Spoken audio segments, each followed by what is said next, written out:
오늘날 교회 문화는 영적 깊이가 있는 크리스천과 그저 재능이 많은 종교인을 구별하지 못하고 있습니다. 적지 않은 기독교인들이 실은 영적 소인에게 조종을 당하면서도 자신들이 영적 거인에게 영향받고 있다고 대단히 착각을 합니다. 아주 유명한 교회에 출석을 하고 주일학교를 개근하고 청년부 회장을 하고 여전도회 회장을 하고 새가족 프로그램을 수료하고 성서연구반에서 성경을 공부하고 성경을 모조리 다 알고 봉사를 많이 했다고 해서 예수님을 닮은 비범한 성품이 생겨나지 않습니다. 절대로 그렇게 되지 않습니다. 강연과 조직력으로 잠깐 동안은 사람들을 감동시킬 수 있습니다. 그것이 영적 깊이로 오인됩니다. 자주 그렇습니다. 그러나 거기에는 생명력도 없고 결코 오래가지 않습니다. 목회 기술로 영성이 아닌 순전히 기술, 처세술로 거대한 교회를 세우는 목회자들이 있습니다. 그러나 그들 내면의 영혼은 텅 비어 있습니다. 그러니까 아무것도 아닙니다. 누군가에게 아직까지 들키지 않았을 뿐입니다.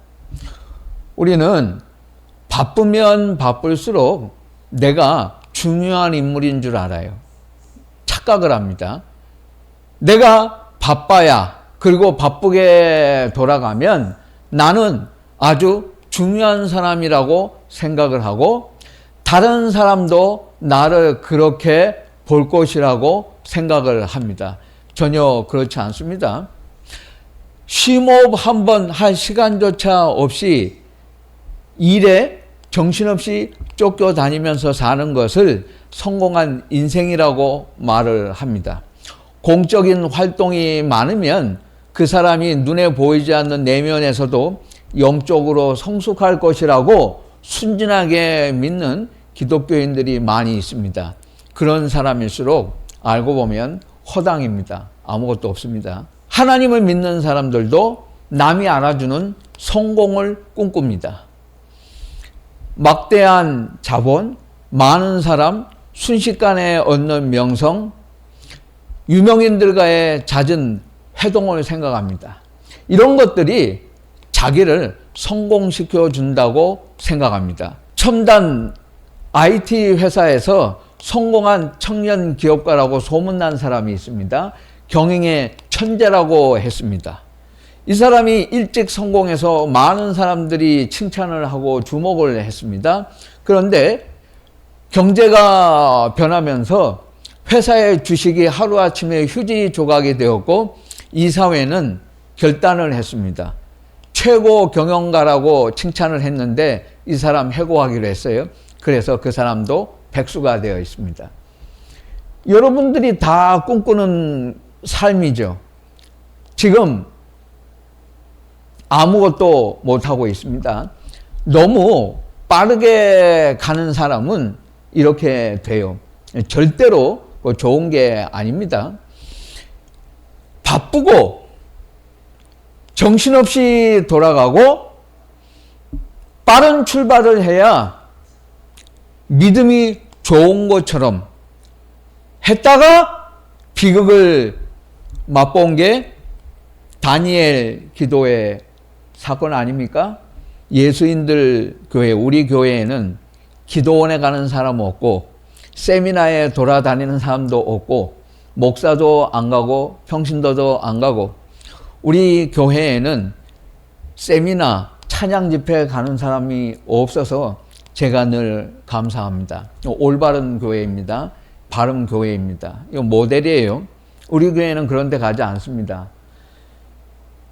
다니엘 기도회를 준비하는 교인이 극한 봉사였다고 유서를 남기고 죽었지 않습니까? 제가 설교에서 여러 메시지에서 지금까지 여러 번 경고했습니다. 그 다니엘 기도회를 처음 시작할 때부터 미국에서부터 경고했고 한국에 들어와서도 만나는 목사님들마다 그거 하지 말라고 했어요. 근데 어떤 분들은 정신을 차리는 분도 있고 어떤 분들은 말을 안 들어요. 이제 다 드러나죠. 심판의 시간은 항상 있어요. 이분이 본래 유명한 지상파 방송국 제작 PD였습니다. 아버지가 개척교회 목사님이었어요. 교회를 사랑하는 마음으로 PD를 그만두고 이직을 해서 기왕이면 내가 교회 일을 해야 되겠다 하고 그 교회를 들어간 거예요. PD 그만두고 방송 일 안 하겠다고 나와서 교회를 와서 교회가 좋다고 생각할 줄 알았는데 이건 교회에서 일이 더 많아서 죽었어. 과로사. 이게 말이 되는 이야기입니까? 이 다니엘 기도회를 촬영하고 영상을 편집하고 기획하고 행사를 진행하고 출연진을 섭외하고 연예인을 만나고 실시간 방송 중계를 감독하고 월요일부터 목요일까지 내 삶이 있어야 되잖아요. 직장의 일도 있고 내 생활도 있고 내 기도 시간도 있어야 되는데 이분은 서울, 의정부, 해남, 부산, 광주 전국을 출장을 가요. 새벽에 교회에 가서 새벽 3시에 집에 들어와요. 새벽 1시에 들어온 날은 허다합니다. 언제 가정생활하고 언제 혼자 기도합니까? 하나님께서 예수 이렇게 믿으라고 가르쳐 주셨습니까? 아니잖아요. 과로사 했잖아요. 죽고 나서 가족들이 너무 화가 나기도 하고 하소연을 하는데 더 악한 일은 교회가 이걸 은폐했잖아요. 우리 교회 최초의 순직입니다. 이거 순 거짓말입니다. 그 앞서 이미 부목사 한 분이 다니엘 기도회 행사 준비하다가 그분도 과로사로 죽었어요. 두 번째예요. 그런데 처음인 것처럼 돈을 주고 회유하고 소문내지 않겠습니다. 여러분, 우리가 왜 이단 사이비를 말하죠? 이단 사이비의 특징은 교인들을 공동체 안에 가둬 두고 가스라이팅하고 학대하고 문제 생기면 사람 제거해버리고 그리고 은폐하는 거잖아요.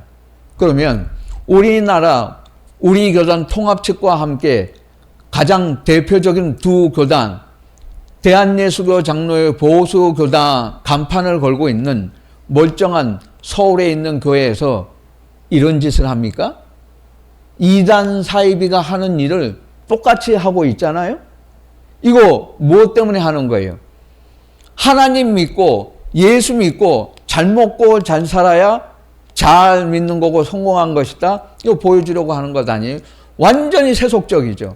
바쁘게 살아야 하고 정신없이 교회 와서 봉사해야 되고 이게 예수를 믿고 헌신하는 것처럼 과시하려고 하다가 이런 비극이 벌어지죠. 이 교회는 이 시간도 회개하지 않고 있습니다. 회개는 자기들끼리 하는 게 아니에요.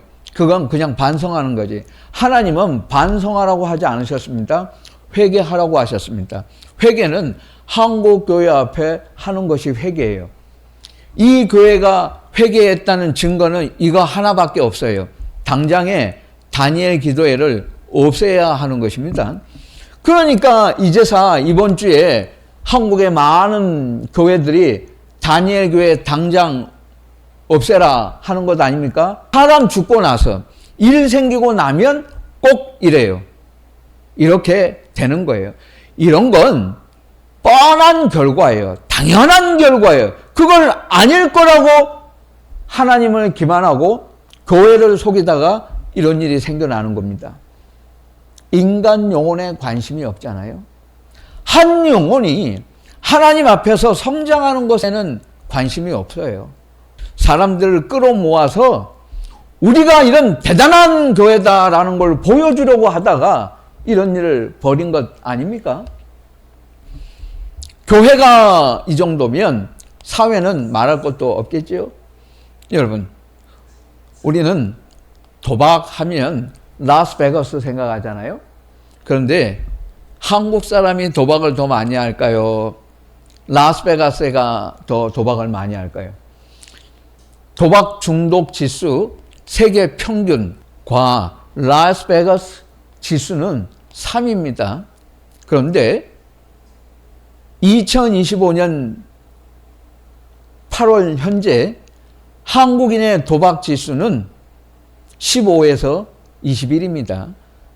세계 평균 지수와 라스베가스에 가 있는 사람들보다 5배에서 7배 더 많이 도박을 하고 세계 최고의 도박꾼들이 사는 나라가 한국입니다.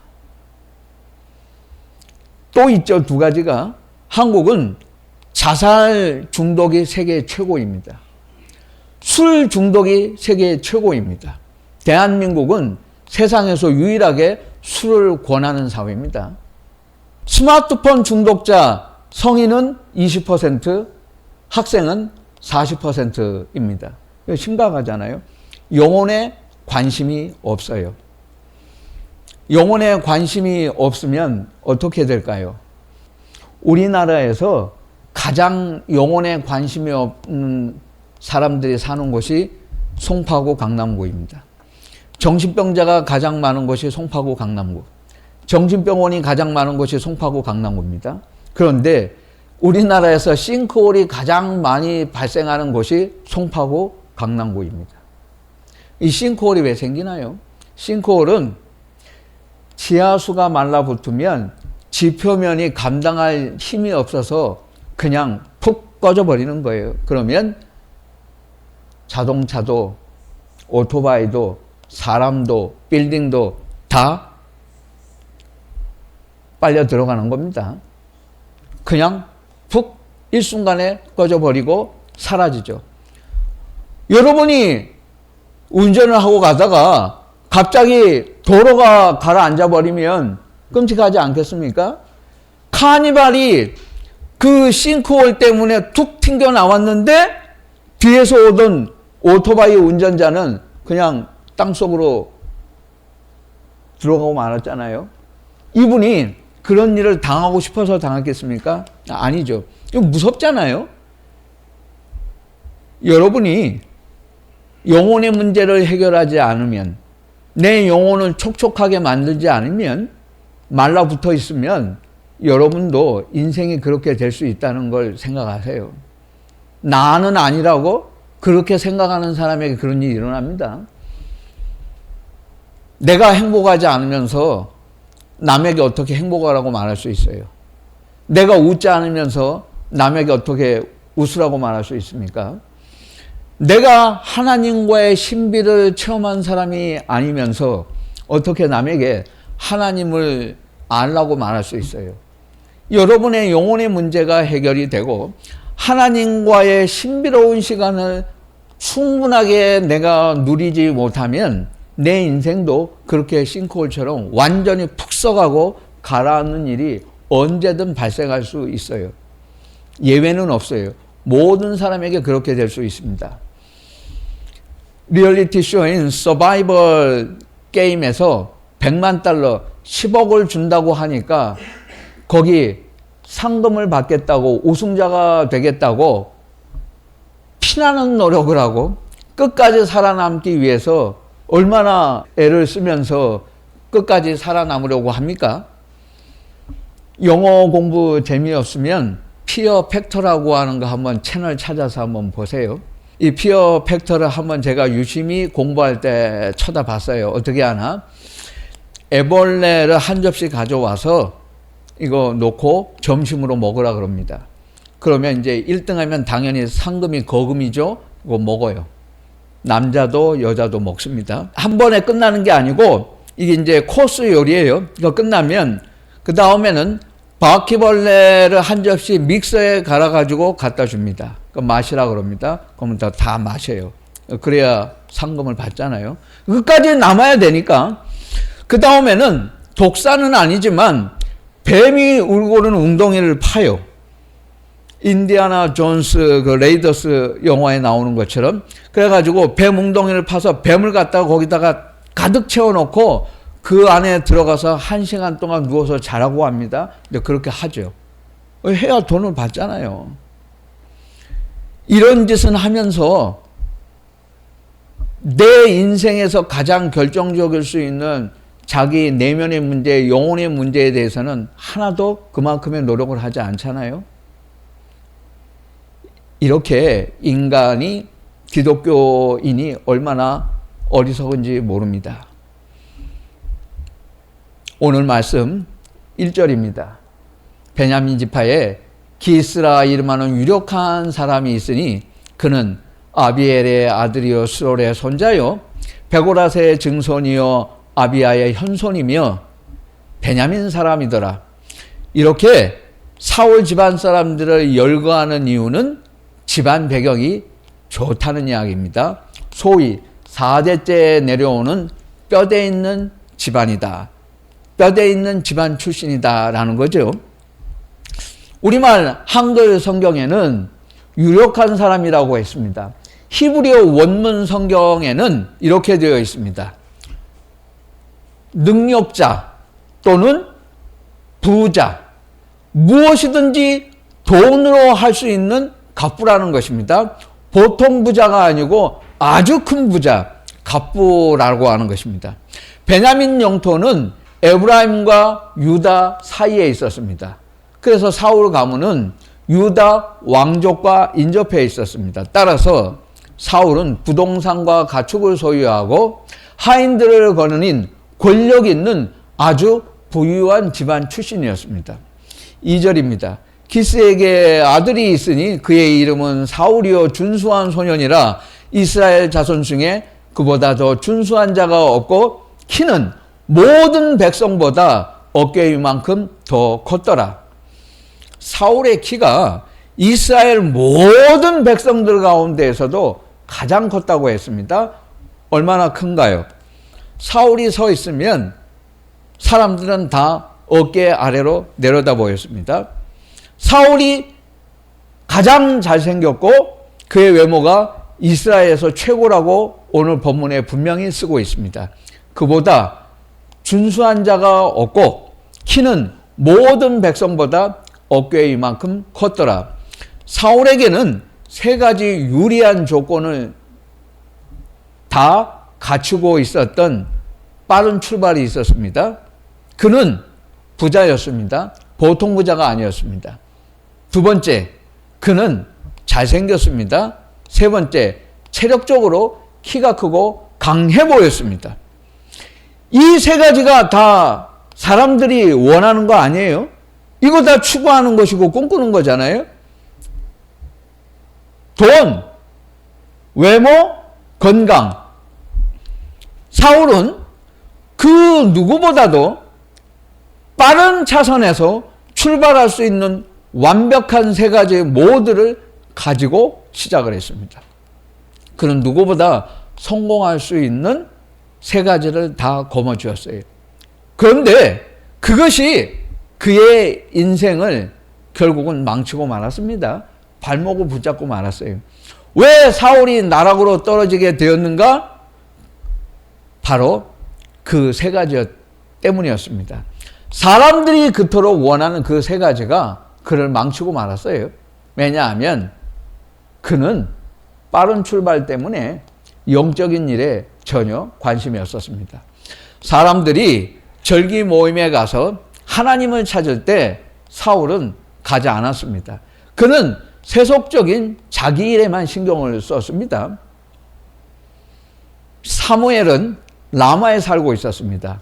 사울은 지금 기브아에 있습니다. 라마에서 기브아까지는 당시로는 한 걸음이면 갈 수 있는 8km, 불과 이 8km 떨어져 있는 곳이었습니다. 세상은 다 알고 있었어요. 기브아 가까운 곳에 하나님이 선택하신 위대한 영적 지도자 사무엘이 있다는 걸 그 옆에 사울이 살고 있었습니다. 사울만 몰랐습니다. 세상은 사무엘을 다 알고 있었어요. 그러나 사울만 몰랐습니다.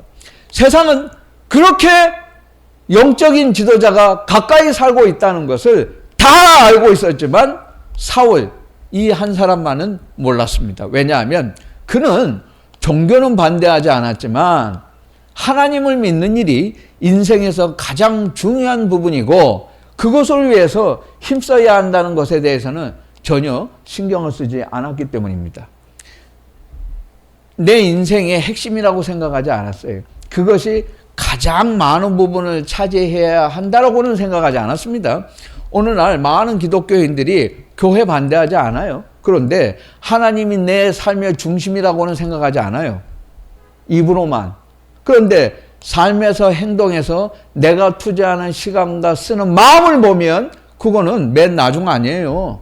첫 번째는 자기가 하고 싶은 것 다 하고 자기 시간 다 쓰고 남은 짜투리 시간에 마치 선심이라도 쓰는 것처럼 하나님 내가 말씀 읽어줄게 하는 것 아니에요? 하나님은 그런 거 필요 없어요. 24시간 중에 정신이 맑고 깨어있는 그 시간을 하나님께 드려야 돼요. 내가 제일 중요하게 생각하는 시간, 내가 가장 에너지를 활발하게 사용할 수 있고 쏟아 부을 수 있는 시간, 만일 그 시간이 새벽이라면, 만일 그 시간이 잠자기 전이라면 사람에 따라서 어떤 시간이든지 그 시간을 하나님께 먼저 드리고 그 다음에 나머지 내가 할 일을 해야 하는 것입니다. 사울은 그렇게 생각하지 않았습니다. 그것이 그의 인생을 싱크홀로 만들어 놨어요. 그는 나락으로 떨어지고 말았습니다. 그는 바쁜 사람이 되었어요. 쫓기는 삶을 살기 시작했습니다. 시간에 끌려다니는 사람들에게는 특징이 있습니다. 나는 바쁘고 할 일이 많고 나는 지금 중요한 사람이기 때문에 시간에 쫓겨다니는 것에 대해서 오히려 그것을 당연시하는 사람들이 있어요. 시간에 끌려다니는 사람들은 더 큰 자극을 원합니다. 내가 성취를 하죠? 사람들이 이제 알아주죠? 그러면 이제 한번 맛보았잖아요? 그러면 두 번째 어떻게 해야 되겠습니까? 같은 것을 보여주면 사람들은 관심을 갖지 않겠죠? 이젠 더 큰 것을 사람들에게 보여줘야 하잖아. 더 큰 일을 해야 사람들이 나를 인정하지 않겠습니까? 그래서 욕심을 부리죠. 2개를 보여주었으면 이제는 3개를 보여주려고 합니다. 무리수를 두죠. 이러다가 인생 망치는 거죠. 왜? 무리수를 두다가 과도하게 투자를 하고 이게 회수가 안 되면 망하는 길밖에 없습니다. 사울은 첫 번째 암몬과의 전투에서 대승을 했어요. 그러니까 두 번째 블레셋과의 전쟁에서 반드시 큰 승리를 거두어야 자기는 명실상부한 이스라엘의 지도자가 된다고 생각을 했습니다. 그런데 사무엘의 뜻대로 따라주지 않거든요. 사무엘은 느긋해요. 사무엘이 사울의 시간에 절대로 맞춰주지 않아요. 그러니까 안절부절입니다. 더 큰 걸 해야 되겠는데 그게 안 되는 거예요. 이게 바로 사울의 인간성이었습니다. 시간에 끌려다니는 사람은 과시를 합니다. 사울은 자기 능력을 사람들에게 보여주고 싶었어요. 시간에 끌려다니는 사람들의 특징은 자기를 절제하지 못합니다. 사울은 자신이 하면 안 되는 일을 사람들에게 자신을 보여주려고 하는 그 과시욕 때문에 저지르고 말았습니다. 이 제사는 사무엘이 아니면 안 되는 거예요. 사울이 할 수 있는 일이 아닌데 감히 자기가 할 수 없는 일을 할 수 있다고 생각을 하고 덤벼들다가 하나님께 큰 책망을 받고 결정적으로 버림을 받게 됩니다. 시간에 끌려다니는 사람들은 항상 팔을 품고 삽니다. 왜요? 자기 뜻대로 되지 않잖아요. 자기는 지금 빨리 성공해야 돼요. 목적이 있고 목표가 있는데 이게 달성이 안 되면 어떻게 됩니까? 모든 사람에게 화를 내죠. 사울은 군사들에게도 화를 냈고 사무엘 선지자에게도 짜증을 냈고 하나님께도 화를 냈습니다. 왜? 내가 지금 블레셋과의 전투에서 이겨야 되는데 자기 뜻대로 안 되거든요. 왜 다니엘 기도에서 사람이 죽나요?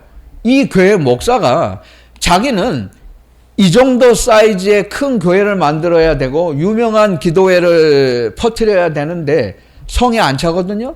그러니까 부교육자를 닥달하는 것 아닙니까? 사람을 동원하라 그러고 몇 명을 채워라. 안 되니까 전화를 돌리고 사람들을 괴롭히는 것 아니에요? 그래서 일을 많이 시키고 그래서 사람이 과로 사는 것 아닙니까? 이런 사람들은 교인들을 쥐어짜죠. 새벽 기도에 교인들 승합버스에 태워오라고 부목사를 운전시켰다가 그 부목사가 간암으로 죽어요. 저와 함께 서울 대형교회에서 목회하던 친구는 그 일을 하다가 결국은 간암으로 병원에 입원하고 말았어요. 그거 하다가 간염에 걸린 부목사 동문도 있었습니다. 결국은 사역도 못하고 교회를 그만두게 되었어요. 병원에 늘 누워 있어야 하니까. 이거 누가 만들어 놨습니까? 그런데 교회가 책임도 지지 않아요. 이렇게 되는 거예요. 시간에 끌려다니는 사람들의 특징은 여러분의 영혼이 성장하는 건 관심 없어요. 오직 어떻게 하면 내 목표 달성을 위해서 달려갈 것인가. 늘 바빠야 하고 사람들에게 자기를 보여주려고 합니다. 예수님께서 오는 모든 병자를 고쳐주셨다고 생각하면 오산입니다. 누가복음 5장에 보면 중요한 말씀이 있습니다. 예수의 소문이 더욱 퍼짐에 수많은 무리가 말씀도 듣고 자기 병도 고침을 받고자 하여 모여오되 예수는 물러가사 한적한 곳에서 기도하시니라. 예수님은 사람들을 거절하셨어요. 예수님이 다 고쳐주시는 게 아니에요.